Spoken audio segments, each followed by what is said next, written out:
जी dear students, basic concepts में atom basic बात है, ठीक है। और ग्रीक फिलोसफर्स का ख्याल था कि अगर हम मैटर को डिवाइड करना स्टार्ट करें तो हम एक बेसिक यूनिट पे पहुंच जाएंगे जिसको मजीद डिवाइड नहीं किया जा सकता। ये उनकी बात थ्योरेटिकल बेस थी। मतलब कोई प्रैक्टिकल उस वक्त नहीं उन्होंने किया, ना कोई लेबोरेटरी का कॉन्सेप्ट था। लेबोरेटरी का कॉन्सेप्ट तो दिया आगे जाबर इब्ने हयान ने।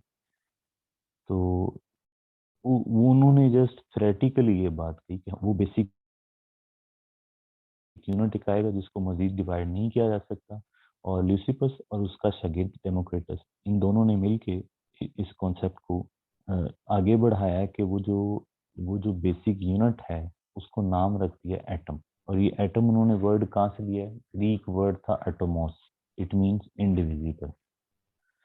ठीक है, इसके अलावा ये जनरल नॉलेज भी है। और कि ग्रीक फिलोसफर्स जो डेमोक्रेटस के बाद में आते हैं, ये हैं सुकरात, उर्दू में हम कहते हैं प्लेटो, और अरिस्टोटल, जिसको उर्दू में अरस्तु कहते हैं। तो ये भी ग्रीक फिलोसफर्स हैं। उनके बारे में जनरल नॉलेज में भी आ सकता है। और ये भी पूछा जा सकता है कि शागिर्द कौन किसका था। तो ये मैंने एक लिस्ट इस तरह बनाई हुई है कि सुकरात जो है वो उस्ताद था प्लेटो का, और प्लेटो आगे टीचर था अरिस्टोटल का।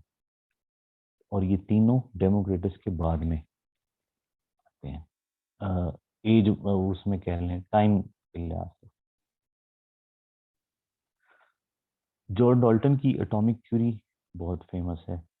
इसने 19th सेंचुरी के बिगिनिंग में ये थ्योरी पेश की थी। इस थ्योरी के मेन 4 पॉइंट्स हैं, और वो पॉइंट्स जो हैं वो ग्रीक फिलोसफर से ही मिलते जुलते हैं कि मैटर वही एटम से बना हुआ है, और एटम्स जो हैं वो इनडिविजिबल हैं और इनडिस्ट्रक्टिबल हैं, यानी उन्हें तबाह भी नहीं किया जा सकता, तोड़ा भी नहीं जा सकता। और तीसरा पॉइंट था atoms of the same element are identical, एक ही एलिमेंट के तमाम एटम्स एक जैसे हैं। और फोर्थ पॉइंट था कि जो डिफरेंट एलिमेंट्स के एटम्स हैं, कार्बन के और हाइड्रोजन के, ऑक्सीजन के, वो एक दूसरे से डिफरेंट है। उनका साइज भी डिफरेंट है, मास भी डिफरेंट है, और अदर प्रॉपर्टीज जो हैं वो डिफरेंट हो सकती हैं एक एलिमेंट के एटम की दूसरे एलिमेंट, यानी कार्बन के एटम्स की प्रॉपर्टीज हाइड्रोजन के एटम्स की प्रॉपर्टीज से डिफरेंट होंगी। इस तरह इन दोनों की प्रॉपर्टीज ऑक्सीजन के एटम्स की प्रॉपर्टीज से डिफरेंट होंगी। इसमें से जो पहले 3 पॉइंट्स हैं ये गलत बाद में प्रूफ हुए, तीनों के तीनों। एक तरह हम कह सकते हैं। तो यानी जो मैटर है वो एक्चुअली एटम्स बेसिक यूनिट नहीं है। एटम को तो मजीद डिवाइड किया जा सकता है, ये डिविजिबल है। और आपने फेमस नाम सुने हुए हैं, electron, proton, neutron, electron, positron, जो फर्स्ट ईयर की बुक पे लिखे हुए हैं, न्यूट्रिनो, एंटी न्यूट्रिनो। तो इट मीन्स एटम फर्दर आगे पार्टिकल, सब एटॉमिक पार्टिकल से बने हुए हैं। तो ये बात भी गलत है।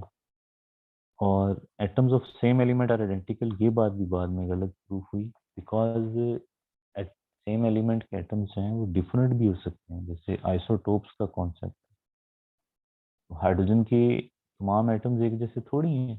3 तरह के एटम्स हैं, protein, deuterium, tritium.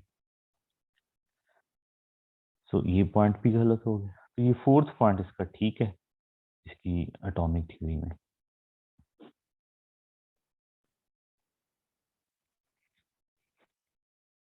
Modern definition atom की ये है, atom is the smallest particle of an element which can take part in a chemical reaction. Atom एक एलिमेंट का स्मॉलेस्ट पार्टिकल है जो कि किसी रिएक्शन में पार्टिसिपेट करता है। एक बात आप ध्यान से सुने, सपोज आपके पास ग्रेफाइट का एक पीस है जो कि कार्बन का बना होता है। ग्रेफाइट आप समझ लें वो जो लेड पेंसिल का सिक्का है, जिसे हम आम जुबान में कच्ची पेंसिल भी कहते हैं, तो वो कार्बन से बना होता है। इसको अगर कंबस्ट रिएक्शन इसकी करवाई जाए in presence of oxygen gas, तो केमिकल रिएक्शन होगा। क्या केमिकल रिएक्शन होगा? कार्बन डाइऑक्साइड बनेगी, CO2। अब मैं आपको ये डेफिनेशन का मतलब समझाने लगा हूं। यानी ग्रेफाइट से एक कार्बन का एटम और ऑक्सीजन गैस से ऑक्सीजन का एक मॉलिक्यूल कह लें या दो एटम्स कह लें, वो रिएक्शन करके एक दूसरे से बॉन्ड बनाएंगे और कार्बन डाइऑक्साइड बन जाएगी। इसी तरह एक और एटम आएगा कार्बन का, फिर दो ऑक्सीजन के मिलेंगे, कार्बन डाइऑक्साइड, फिर तीसरा, फिर चौथा, फिर पांचवा, फिर छठा। तो एक्चुअली क्या हो रहा है, ग्रेफाइट जो पीस है उसमें से केमिकल रिएक्शन में कौन पार्टिसिपेट कर रहा है? ग्रेफाइट के एटम्स पार्टिसिपेट कर रहे हैं। इसलिए डियर स्टूडेंट्स, ये बोला जाता है कि वो स्मॉलेस्ट पार्टिकल है जो कि रिएक्शन में पार्टिसिपेट कर एटम। और रिएक्शन में पार्टिसिपेट करने से मुराद ये होता है कि पुराने प्रीवियस बॉन्ड्स ब्रेक करके नए बॉन्ड्स ये पार्टिकल बना रहा होता है। तो अब सब एटॉमिक पार्टिकल्स जो हैं, ये मैंने थोड़ी एक नई चीज ऐड की है, ये बुक पे नहीं है। और वो ठीक है, मरियम सरफराज में बताता हूँ एटम और एलिमेंट में डिफरेंस। एटम और एलिमेंट में क्या डिफरेंस है?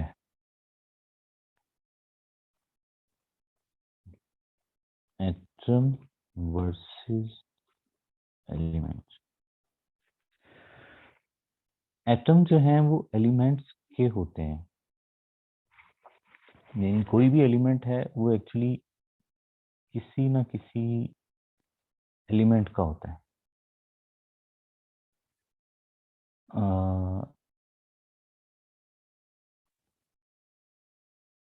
जैसे हाइड्रोजन का है, कार्बन का है, ऑक्सीजन का है। तो आप ये कह सकते हैं कि एटम किसी एलिमेंट का स्मॉलेस्ट पार्टिकल होता है जो कि रिएक्शन में पार्टिसिपेट करता है। अब ये कैसे हम डिसाइड करते हैं कि इस एटम का कौन सा एलिमेंट है, उस एटम का कौन सा एलिमेंट है, उस एटम का? वो प्रोटॉन नंबर के लिहाज। अगर एटम में प्रोटॉन 1 है तो हम इसे कहते हैं हाइड्रोजन, उसका एटॉमिक नंबर 1 है। अगर एटम में प्रोटॉन 2 है, इलेक्ट्रॉन भी ऑब्वियसली, न्यूट्रल एटम में जितने प्रोटॉन उतने इलेक्ट्रॉन, तो प्रोटॉन 2 हो गए तो वो एलिमेंट हीलियम हो गया। जिस तरह प्रोटॉन 3 हो गए तो वो लिथियम हो गया। तो प्रोटॉन नंबर अगर एटम में चेंज होते हैं, इसका मतलब है वो मुख्तलिफ एलिमेंट का एटम है। तो ये इनमें मेरा ख्याल है डिफरेंस। ये एटम वर्सेस मैटर का जो क्वेश्चन आप लोग कर रहे हैं, ये हम आगे देखते हैं। सब एटॉमिक पार्टिकल्स के बारे में मैं आपको बता दूं एक बात, कि वो 2015 में जो इंटरव्यू में मेरे साथ एक क्लास फेलो था, वो बाद में 2017 में सिलेक्ट हो गया, लेकिन 15 में वो इंटरव्यू में रह गया।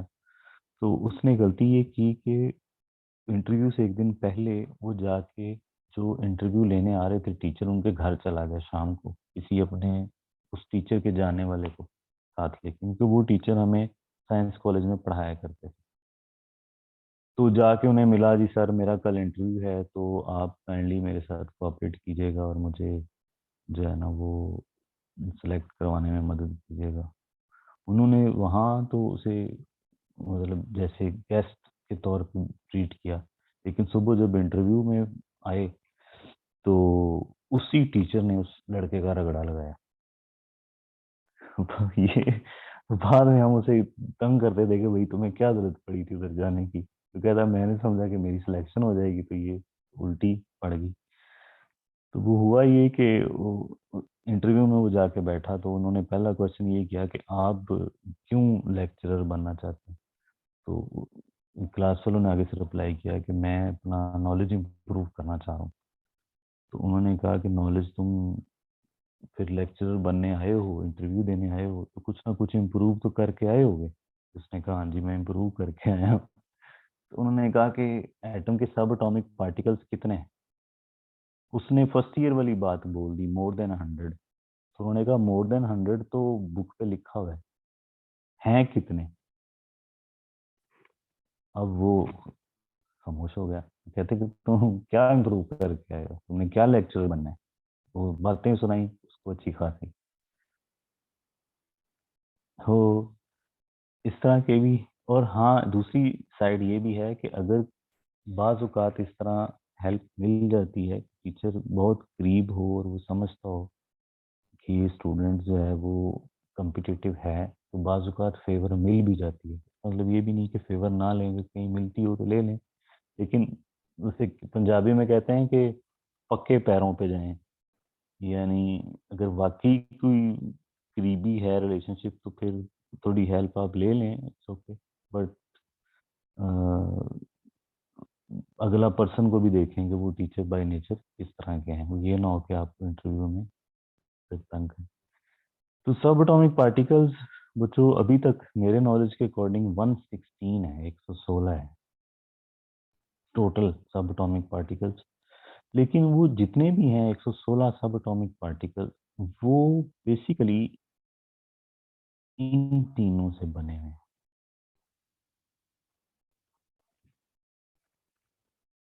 इलेक्ट्रॉन से और क्वार्क से। क्वार्क टोटल 6 तरह के हैं। एक अप क्वार्क, दो यहाँ मैंने मेंशन किया है, अप क्वार्क और लो क्वार्क,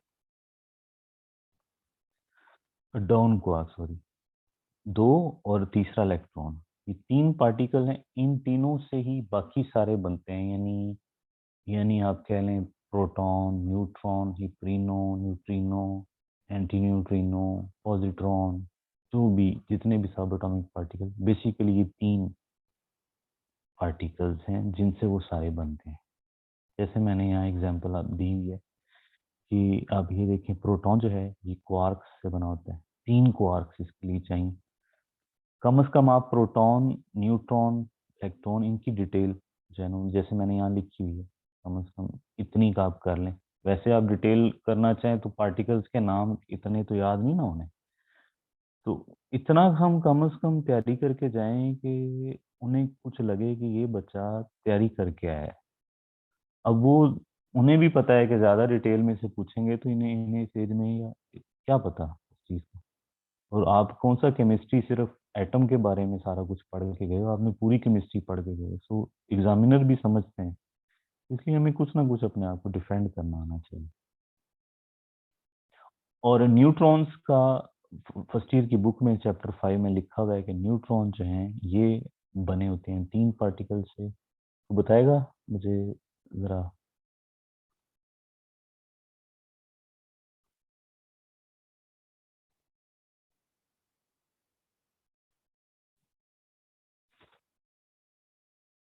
जी जी स्टूडेंट। तो न्यूट्रॉन 3 पार्टिकल से बने होते हैं, प्रोटॉन, इलेक्ट्रॉन और न्यूट्रिनो। इनसे सब एटॉमिक पार्टिकल्स की दो बड़ी क्लासेस हैं। क्लासेस, एक एलिमेंट्री, एलिमेंट्री का उर्दू में मतलब बुनियादी, और एक कंपोजिट जो बुनियादी चीजों से मिलके बनते हैं। तो एलिमेंट्री मैंने मैं आपको यहाँ भी बताया, ये देखिए ये 3 है, यानी एक्चुअली 2 हैं, क्वार्क और इलेक्ट्रॉन। ये एलिमेंट्री हो गए। और कंपोजिट पार्टिकल है प्रोटॉन, न्यूट्रॉन।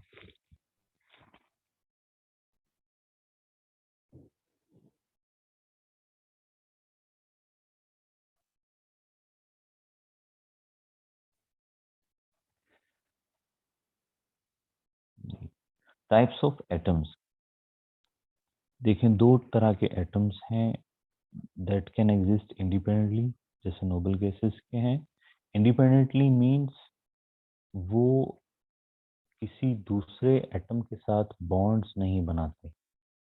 एक एटम और दूसरे एटम के बीच में स्पेस है, खाली जगह है, एम्प्टी स्पेस है।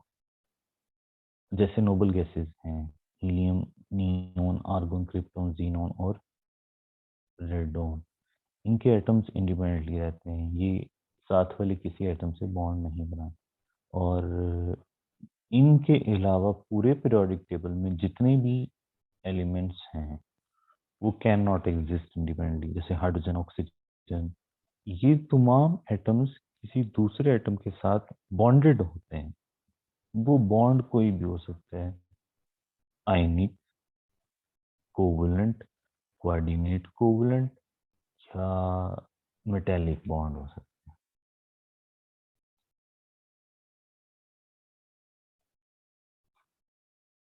ठीक है।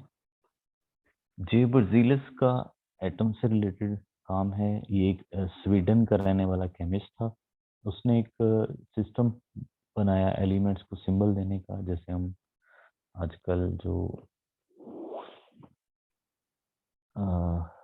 एलिमेंट्स को, हम हाइड्रोजन को H कहते हैं, सोडियम को Na कहते हैं।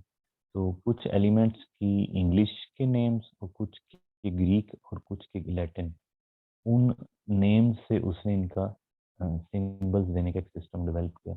और दूसरा उसने काम किया था एटॉमिक मैसेज जो है वो फाइंड किए। नो, हम आते हैं मैटर पे। ये भी स्टूडेंट ने क्वेश्चन किया था। तो मैटर की टू मेन टाइप्स हैं, मिक्सचर एंड प्योर सब्सटेंस। ये मैंने एक डायग्राम से क्लैरिटी लाने के लिए बनाया है। दिस इज एलिमेंट, ये एलिमेंट है। क्या इसमें आपने नोट करना है? नोट करने वाली बात यह है कि तमाम एटम्स एक जैसे आपको लग रहे हैं, नजर आ रहे हैं। तो एक ही एलिमेंट के तमाम एटम्स की जो प्रोटॉन नंबर है वो सेम होता है, यानी एटॉमिक नंबर सेम होते हैं, यानी इलेक्ट्रॉन का नंबर भी सेम होता है। क्योंकि एक एटम ओवरऑल न्यूट्रल है, जितना पॉजिटिव पार्टिकल्स होंगे उतने ही नेगेटिव पार्टिकल होंगे। प्रोटॉन पर पॉजिटिव चार्ज, इलेक्ट्रॉन पर नेगेटिव चार्ज, दोनों इक्वल होते हैं। सो इसलिए एक एलिमेंट के जो एटम्स हैं उनकी केमिकल प्रॉपर्टीज भी सेम होती हैं, क्योंकि केमिकल प्रॉपर्टीज डिपेंड करती हैं इलेक्ट्रॉन्स पे। तो इलेक्ट्रॉन्स सबके सेम है। सो हाँ, इनमें आइसोटोप्स का जो कॉन्सेप्ट है कि मैस डिफरेंट होता है एटम्स का। जैसे हाइड्रोजन में प्रोटीन का मैस 1, ड्यूटियम का 2 और ट्रिटियम का 3। तो मैस क्यों डिफरेंट होता है? क्योंकि नंबर ऑफ न्यूट्रॉन्स डिफरेंट है। तो अगर मैस डिफरेंट होगा तो फिजिकल प्रॉपर्टीज डिफरेंट होंगी, लेकिन केमिकल प्रॉपर्टीज सेम। इस केस में आपने देखना है प्योर सब्सटेंस एलिमेंट की जो डायग्राम है ये आपको क्या शो करिए कि इसमें तमाम एटम्स का जो केमिकल प्रॉपर्टीज हैं, उस सेंस में आपने इसको देखना है, वो सब सेम है। एक ही तरह के एटम्स है, एक ही कलर आपको नजर आ रहा है। और कंपाउंड में आप देखें दो तरह के एटम्स हैं, इसमें दोनों को कनेक्ट किया हुआ है। एक ब्लू है और इसके नीचे रेड कलर है। तो इसका मतलब है कि कंपाउंड में दो या दो से ज्यादा डिफरेंट एलिमेंट्स के एटम्स होंगे।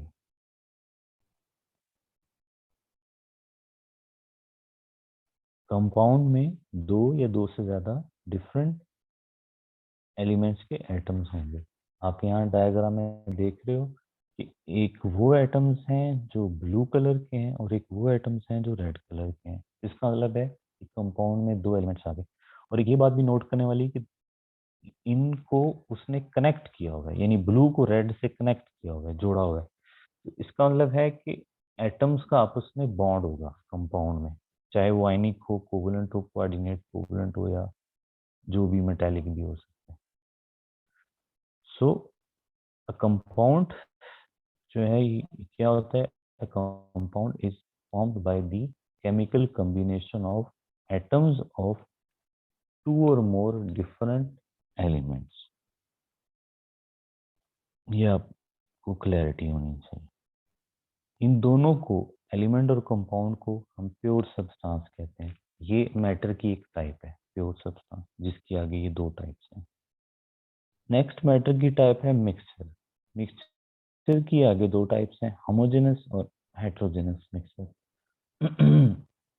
आप गौर करें डायग्राम में तो आपको रेड और ग्रीन दो कलर के पार्टिकल्स नजर आ रहे हैं, तो ये यूनिफॉर्म है। और आपस में बॉन्डेड नहीं है, एम्प्टी स्पेस है बीच में। देखिए ये फर्क है, ये कंपाउंड और होमोजेनस मिक्सचर में ये फर्क है। होमोजेनस मिक्सचर में टू सब्सटेंसेस हो सकते हैं, यानी वो दो एलिमेंट्स भी हो सकते हैं और दो कंपाउंड्स भी हो सकते हैं, लेकिन उनके एटम्स आपस में बॉन्डेड नहीं होंगे। एटम्स होंगे या मॉलिक्यूल्स होंगे, आपस में बॉन्डेड नहीं होंगे, अलग अलग होंगे। मिसाल के तौर पर बच्चों, आप ग्रीन को कह लें दिस इज हीलियम गैस, और रेड को कह लें दिस इज आर्गोन गैस। आपने इन दोनों गैसेस को मिक्स कर दिया, तो इनके एटम्स यूं एक दूसरे के साथ पड़े हुए हैं और ये आपस में बॉन्ड नहीं बना रहे। नियोन के, हीलियम के एटम्स अलग हैं, नियोन के या आर्गोन जो भी कह लें उसके एटम्स अलग हैं, ये बॉन्डेड नहीं है, ना आयनिक बॉन्ड ना कोवलेंट, कोई भी नहीं। इस तरह का mixture that is called homogeneous mixture. ये भी एलिमेंट्स का मिक्सचर है, हीलियम का और नियोन का, बट इसमें एटम्स बॉन्डेड नहीं, तो this is homogeneous mixture.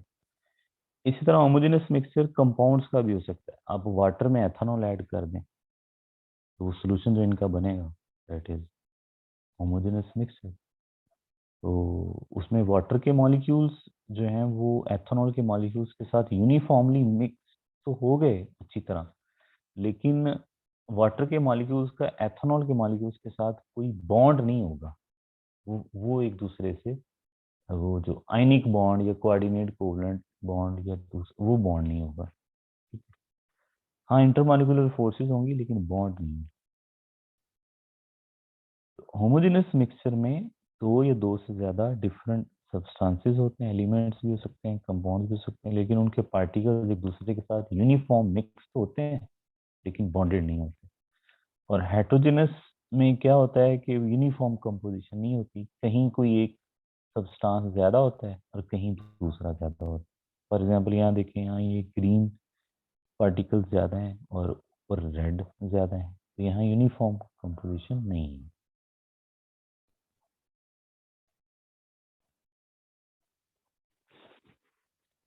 Evidence of atom. Atom को ऑर्डिनरी या ऑप्टिकल माइक्रोस्कोप, दोनों एक ही चीज के नाम है जो आम लेबोरेटरी में बायोलॉजिकल लैब में पड़ी होती हैं, उससे हम ऑब्जर्व नहीं कर सकते एटम्स को, बिकॉज इनकी ये यूज देखने के लिए ये क्या यूज करती है, विजिबल लाइट।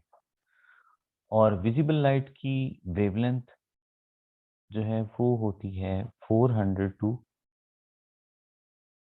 800। विजिबल लाइट की वेवलेंथ आमतौर पर की जाती है 400 टू 800 नैनोमीटर। ये वेवलेंथ एटम के साइज से बहुत बड़ी है। एटम का साइज क्या है, एवरेज 0.2 नैनोमीटर। तो इसका मतलब एटम बहुत छोटा सा है और ये वेवलेंथ बहुत बड़ी है। ये देखिए मैंने एक डॉट लगाया ये वाला, तो वेवलेंथ बहुत बड़ी है। ये विजिबल लाइट जो है वो एटम से कोलाइड ही नहीं करती। सो एक चीज हमें दिखाई तब दे सकती है जब लाइट उस पर पड़े, लाइट उसे टकराए और हमारी आंखों में आके पड़े। सपोज आप रात के वक्त अंधेरा है और आपने टॉर्च से किसी चीज को देखना है, तो आप टॉर्च उस चीज पे लगाओगे, तो वहां से लाइट रिफ्लेक्ट होके आपकी आंखों में पड़ेगी तो आपको वो चीज नजर आएगी। इसी तरह जो विजिबल लाइट है उसकी वेवलेंथ इतनी बड़ी है कि वो एटम से कोलाइड नहीं करती। सो हमें हमारी आम आंख से एटम्स नजर नहीं आ सकते, बिकॉज हमारी आईज को अल्लाह ताला ने मैन्युफैक्चर इस तरह किया है कि ये विजिबल लाइट को देख सकती है, लेकिन विजिबल लाइट की वेवलेंथ एटम से बहुत बड़ी है। तो विजिबल लाइट की मदद से एटम्स को देखना नामुमकिन है, हो ही नहीं सकता। तो फिर क्या किया जाए, फिर इसके लिए ऐसी लाइट यूज की जाए जिसकी वेवलेंथ एटम के साइज के बराबर है या उससे कम है। वो फिर हम यूज करते हैं इलेक्ट्रॉन्स। किस माइक्रोस्कोप में, इलेक्ट्रॉन माइक्रोस्कोप में। सोर्स ऑफ लाइट कौन होता है, इलेक्ट्रॉन्स। इलेक्ट्रॉन्स की वेवलेंथ छोटी होती है, बहुत छोटी। इतनी सी। और ये यहाँ अगर एटम पड़ा है तो ये उससे स्ट्राइक करती है, और इलेक्ट्रॉन माइक्रोस्कोप किस तरह मैन्युफैक्चरिंग होती है कि आगे स्क्रीन पर जाकर कोई ना कोई इमेज बन जाती है। तो अब फर्स्ट ईयर की बुक पे आपने देखा होगा जो ग्रेफाइट है उसके एटम्स जो हैं वो उसकी रोज दिखाई गई हैं। तो बेसिक इसके पीछे ये थ्योरी है, इलेक्ट्रॉन्स की वेवलेंथ बहुत शॉर्ट है, it strikes with the atoms, और इससे एटम्स की जो पिक्चर है, एक तरह की पिक्चर से मुराद ये नहीं कि वो उसका सारे शेल सब शेल नजर आएंगे, बस एक आइडिया होता है कि यहाँ पर एटम है और यहाँ पर दो एटम्स के दरमियान एम्प्टी स्पेस है, खाली जगह। ये बस आइडिया होता है। तो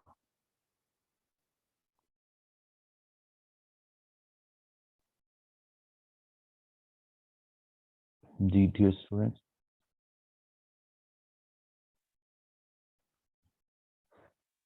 साइज ऑफ एटम्स ये बुक पे लिखा हुआ है, डाटा को रट्टा लगाना है, आपने याद करना है, ये पूछा जा सकता है एमसीक्यूज में। Diameter of atoms that is 2 × 10⁻⁻10 metre. इन चीजों पे अक्सर मैंने देखा है, पर्टिकुलरली गर्ल्स को मैंने देखा है कि वो उनको नहीं पता चलता इनका। ये रट्टा लगाना है बच्चों आपने स्ट्रॉन्ग किस्म का।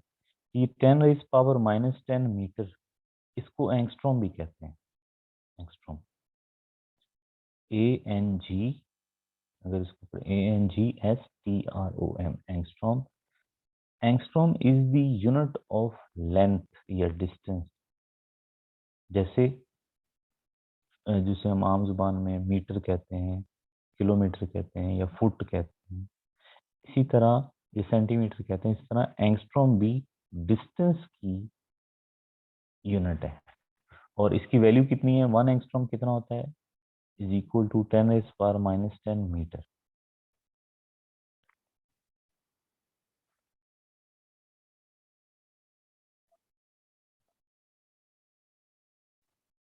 ये मैं यहाँ मेंशन कर देता हूँ 1 एंगस्ट्रॉम।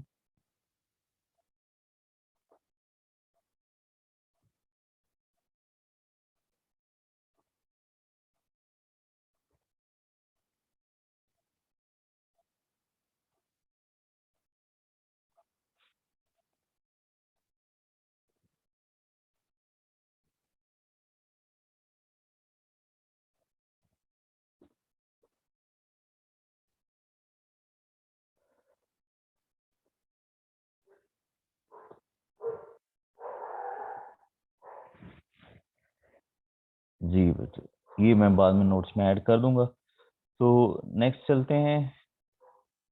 अच्छा, इसमें एक बात मैंने आगे लिखी हुई है कि 0.2 नैनोमीटर, 0.2 नैनोमीटर भी इसको कहते हैं। अब देखिए नैनोमीटर है 10⁻⁻9, ठीक है। तो अगर हम 10⁻⁻10 के दो पार्ट्स करें तो वो यूं बनेंगे 10⁻⁻9 और 10⁻⁻1, ठीक है। तो 10⁻⁻9 को हम कह देंगे नैनो, और जो 10⁻⁻1 है वो -1 का क्या मतलब है, 1/10।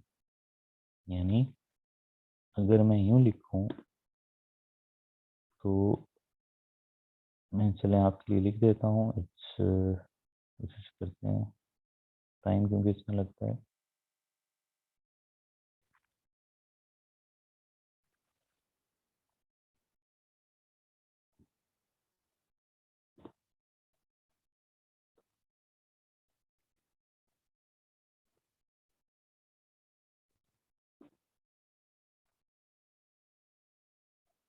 अगेन वी सी दैट ये हो गया 1 ए। ये मैंने इस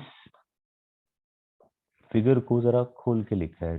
2 × 10⁻⁻10 को हम लिख सकते हैं 2 × 10⁻⁻9 और फिर 10⁻⁻1। सिंपल मैथमेटिक्स है। तो अब ये जो -9 है, ये वाला फिगर, इसको हम नैनो कह सकते हैं, ठीक है।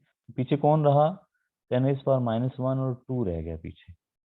तो 10⁻⁻1 यानी 10 की पावर -1, आप 10 को नीचे लेके आएंगे तो पावर +1 हो जाएगी।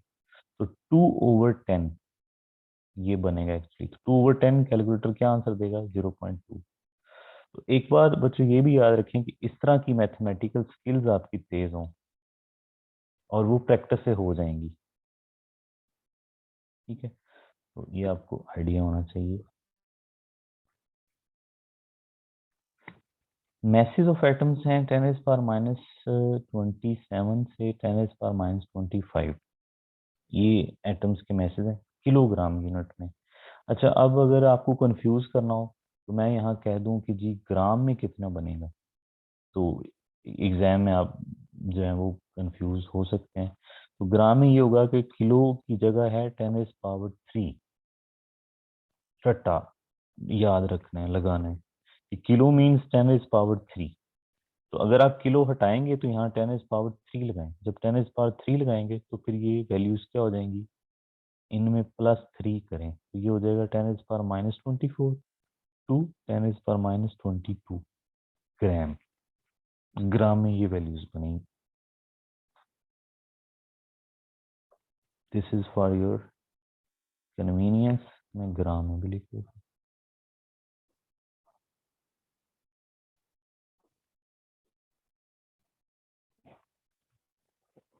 तो मैंने क्या किया, किलो की जगह उसकी वैल्यू पुट कर दी 10⁻3। वो +3 को मैंने दोनों में प्लस किया तो ये वैल्यूज हमारे पास आ गई।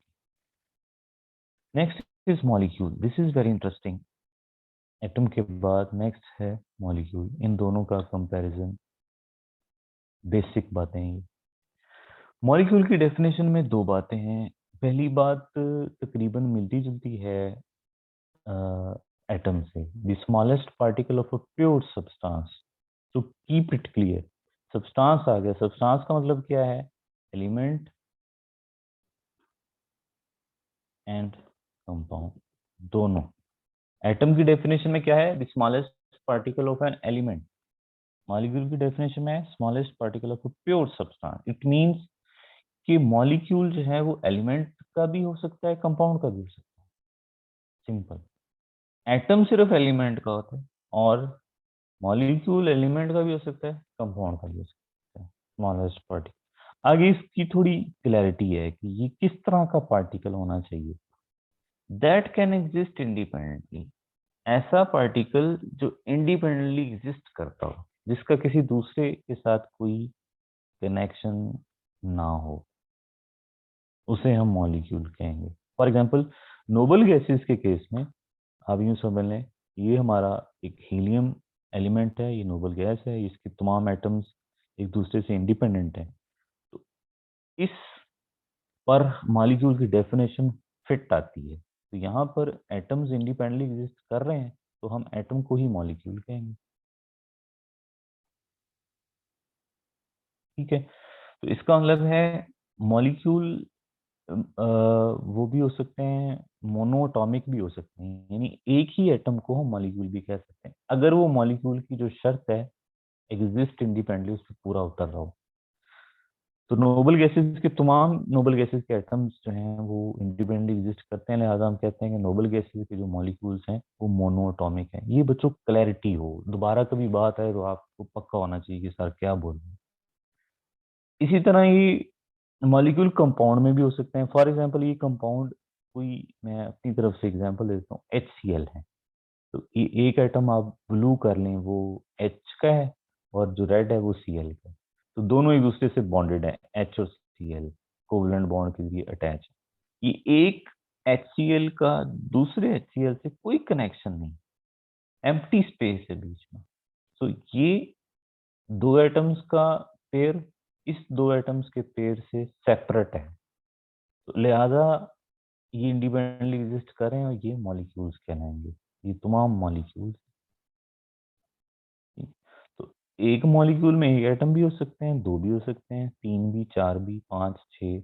वो एटम सेम एटम के एलिमेंट के भी हो सकते हैं, वो डिफरेंट एलिमेंट्स के भी हो सकते हैं। मिसाल के तौर पर अभी मैंने एग्जांपल दी HCl। तो HCl में एक एटम H का और एक Cl का मिल के मॉलिक्यूल बना रहे हैं। और अगर मैं एग्जांपल दूं H2 की, तो H2 क्या है? एक मॉलिक्यूल है किसका? हाइड्रोजन का। उसमें दोनों एटम्स हाइड्रोजन के होते हैं, एक दूसरे से कोवेलेंटली बॉन्ड होते हैं। इस तरह H2Cl2 N2 O2 बड़ी एग्जांपल्स हैं। जैसे ये P4। अब P4 का क्या मतलब है कि फास्फोरस के 4 एटम्स मॉलिक्यूल बना रहे हैं। S8 का मतलब है सल्फर के 8 एटम्स मॉलिक्यूल बना रहे हैं। तो ये मॉलिक्यूलर फार्मूला है P4S8H2SO4। ये मॉलिक्यूलर फार्मूला है O3। ठीक है। और ऑटोमेसिटी का आपको पता होना चाहिए। एक मॉलिक्यूल में जितने एटम्स की तादाद है दैट इज कॉल्ड ऑटोमेटिसिटी। तो अभी मैंने जैसे एग्जांपल्स दी, 2 भी हो सकते हैं, 3 4 सो ऑन। होमोटोमिक और हेट्रोटोमिक मॉलिक्यूल्स की टाइप हैं। ये किस बुनियाद पर हैं ये types? On the basis of kind of atoms.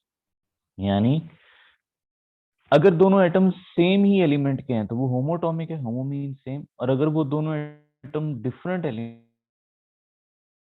के हैं तो हेट्रोटोमिक। आपको अब क्लैरिटी होनी चाहिए कि अगर H2 है तो वो होमोटोमिक है, Cl2 होमोटोमिक, लेकिन HCl दिस इज हेट्रोटोमिक।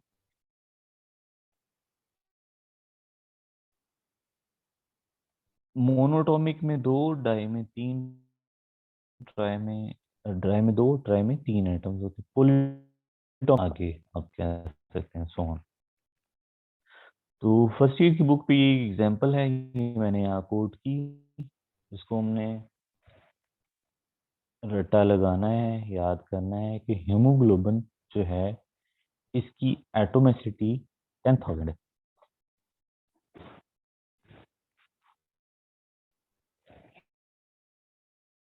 हीमोग्लोबिन की एटोमेसिटी 10,000, इसका मतलब है इसमें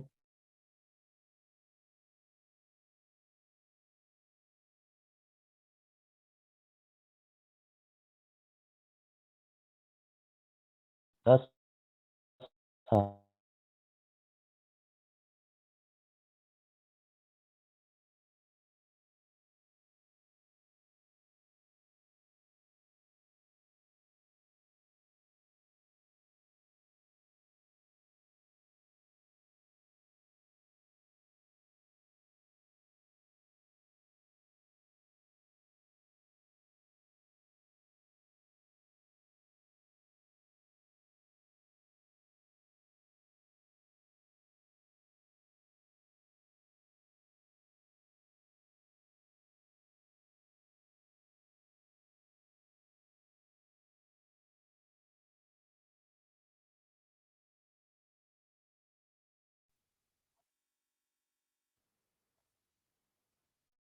one molecule of hemoglobin is 10,000 times heavier than one atom of hydrogen. It means कुछ molecules मैक्रो मॉलिक्यूल्स होते हैं, यानी बहुत बड़े मॉलिक्यूल्स होते हैं। Macro molecules. Haemoglobin blood protein है और इसका फंक्शन है ऑक्सीजन को लंग्स से, जब हम सांस लेते हैं तो लंग्स से ऑक्सीजन को कैरी करके पूरी बॉडी में सप्लाई करना। This is blood protein. और इसमें इतने बड़े बड़े मॉलिक्यूल्स हैं, यानी यानी क्या है कि इसमें 10,000 एटम्स एक दूसरे से कनेक्टेड है और वो एक मॉलिक्यूल बनते हैं। तो हो सकता है हमारा जो ब्लड का एक ड्रॉप है, उस एक ड्रॉप में हेमोग्लोबिन के लाखों मॉलिक्यूल्स हो सकते हैं, लेकिन हर मॉलिक्यूल दूसरे मॉलिक्यूल से सेपरेट है, अलग है, आपस इंडिपेंडेंट है। और हर मॉलिक्यूल के अंदर 10,000 एटम्स हैं और हर मॉलिक्यूल का मास वो हाइड्रोजन के एक एटम के मास से 68,000 टाइम ज्यादा है। ये एग्जांपल्स हैं। इसके साथ ही मैंने ये कंपैरिजन के लिए लिखा है NaCl and KCl, Na2CO3 do not represent molecules। ये जो फार्मूला है ये मॉलिक्यूल्स को रिप्रेजेंट नहीं करते बिकॉज ये मॉलिक्यूल्स नहीं है। जो अब आपको फॉर्मूले से कैसे पता चलेगा? एक शॉर्टकट ये है, वो याद रखना है कि जो मेटल्स हैं फर्स्ट ग्रुप की अल्कली मेटल्स, कैसे याद रखनी है मैं आपको बताऊंगा। फिर सेकंड ग्रुप की मेटल्स, ये जिस कंपाउंड में भी आ गई समझ लें वो आयनिक कंपाउंड होगा और उसमें मॉलिक्यूल्स नहीं होंगे। आयनिक कंपाउंड में आयन्स होते हैं, पॉजिटिव एंड नेगेटिव। और यहाँ मैंने एक स्ट्रक्चर लिखा है, ये देखें। आयनिक कंपाउंड में ये ये जो ग्रीन है ये नेगेटिव आयन को शो कर है, और ये जो वायलेट है ये पॉजिटिव आयन को शो कर रही है। ये एक सोडियम क्लोराइड क्रिस्टल आपको शो की है। इसमें आप देखें, कोई हर सोडियम आयन के आसपास क्लोराइड आयन्स हैं और हर क्लोराइड के आसपास सोडियम आयन्स हैं। तो कोई एक भी हमें पार्टिकल इंडिपेंडेंट नजर आ रहा है? कोई भी नहीं। चलें, कोई पेयर नहीं, बल्कि पूरी की पूरी क्रिस्टल में कोई पार्टिकल इंडिपेंडेंट है ही नहीं, सब एक दूसरे से कनेक्टेड है। तो यहाँ मॉलिक्यूल्स नहीं है, ये मॉलिक्यूल की डेफिनेशन पे पूरा ही नहीं उतरता। सो डियर स्टूडेंट्स, हमेशा याद रखें, आयनिक कंपाउंड्स में पॉजिटिव एंड नेगेटिव आयन्स होते हैं, मॉलिक्यूल्स नहीं होते। हमेशा याद रखना इस बात को। तो इसलिए हम इनके इनका जो केमिकल फार्मूला है उसे फिर फार्मूला यूनिट कहते हैं, इसको मॉलिक्यूलर फार्मूला नहीं कहते, क्योंकि इनमें मॉलिक्यूल होता नहीं, लिहाजा इसके फार्मूला को भी मॉलिक्यूलर फार्मूला कहेंगे। तो ये केमिस्ट्री में ऐसे ही है जैसे आपने 2 + 2 = 5 कह दिया, यानी इस बच्चे को कुछ भी नहीं पता। तो मैं अगेन रिपीट करता हूँ, आयनिक कंपाउंड्स जैसे NaCl, Na2SO4, ये मैंने एग्जांपल दी हुई है, और KCl, NaOH, जितने भी जिसमें Na और K आ गए, कि तमाम में ऐसा कोई एक पार्टिकल या पार्टिकल्स का पेयर या 3 या 4 या 5, ऐसा कोई भी नहीं होता जो इंडिपेंडेंट हो। तो इनमें मॉलिक्यूल्स नहीं होते। तो कीप इन माइंड दैट, एक बात मैं लिख देता हूँ, ionic compounds do not possess molecules, rather इसकी बजाय क्या होते हैं, इनमें आयन्स होते हैं। जी बच्चों, ये था हमारा आज का लेक्चर। तो इसके बारे में कोई क्वेश्चंस हैं तो आप लोग कर सकते हैं, हम लेक्चर की रिकॉर्डिंग एंड करते हैं।